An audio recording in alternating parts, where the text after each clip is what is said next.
Hey everyone, welcome to our new mini vlog. আর আজকে আমি বানাতে যাচ্ছি মালপোয়া। এটাকে আমরা পুয়ো পিঠেও বলে থাকি বেঙ্গলিতে।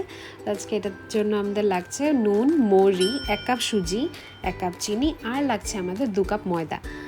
তো আমি ফার্স্টে এখানে একটা গ্লাস বোল নিয়ে নেব আর এই গ্লাস বোলটার মধ্যে আমি এক এক করে সবগুলো ইনগ্রেডিয়েন্টস মিক্স করব।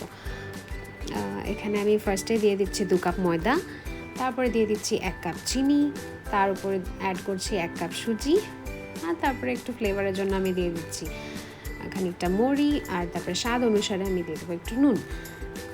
আর তারপরে এটাকে এই সবগুলো ইনগ্রিডিয়েন্টসকে ভালোভাবে মিক্স করার জন্য আমি এখানে নিচ্ছি 1 কাপ উষ্ণ গরম জল। এটাকে অল্প মিক্স করার পরে আমি দিয়ে দিচ্ছি আরেক কাপ উষ্ণ গরম জল দিয়ে এটাকে খুব ভালোভাবে ফেটে নিতে হবে। তো প্রায় 5 মিনিট ধরে ফেটতে লাগবে এটাকে ভালোভাবে। আর যত ভালোভাবে আমরা এটাকে ফেটবো তত ভালোই কিন্তু আমাদের পুয়ো পিঠেগুলো ফুলবে। আর এখন এখানে আমি একটা প্লেট দিয়ে 15 মিনিট ঢাকা দিয়ে রেখে দেবো এটাকে। তারপরে একটা কড়াইয়ের মধ্যে আমি তেল গরম করে নিব। আর তেলটা গরম হতে হতে আমাদের এই ব্যাটারটাকে আমি ঢাকা সরিয়ে খুব ভালো করে আমরা আবার নাড়াচাড়া করবো। আর এটাতে দেখবো এটাতে যাতে কোনো লাম্পস না থেকে যায়। তো খুব ভালো করে নাড়াচাড়া করার পরে আমি এটা গোল হাতার সাহায্যে আমি এই গরম তেলের মধ্যে আমাদের ব্যাটারটাকে ডিপ ফ্রাই করবো। এইভাবেই আমাদের পুয়ো পিঠেগুলোকে আমরা ভেজে নেব।